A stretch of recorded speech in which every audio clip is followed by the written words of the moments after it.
مفيش استقرار.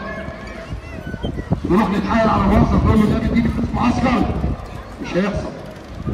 وبقول اللعيبه المرتزقه بتوع الكوره، الولدين المرتزقه محمد ابراهيم وحازم امام، اتعلموا من الواد هتلر بتاع اليد، اتعلموا منه امبارح. الولد بيموت وهيجوع بيقوم يلعب وما خلوش فلوس عشان فانيلا، عشان يسعدوا الجماهير والاعضاء. انتوا عملتوا ايه انتوا الاثنين؟ انتوا حرام في النادي.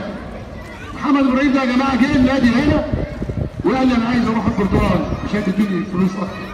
روح يا ابني. عيط زي النسوان والله. راح قعد شهرين فشل، انا عايز ارجع. رجعناه. لعب ماتش اتعور المانيا علاج. لعب ماتش ثاني لما رجع خد 6 اشهر علاج. يقول لك انا زملكاوي اكتر من اي حد. لا انت مش زملكاوي. الزملكاوي اللي يتحمل يسعد الجماهير. وبعدين انا ما اقدرش اقول للمدرب لاعب فلان ما تلعبش فلان. من سلطتي. كانت من سلطتي.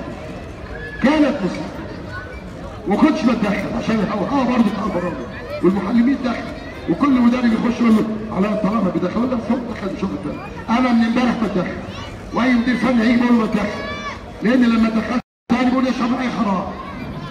لان لما بعدت عشان الكلام الكتير 26 دقيقه في ايه؟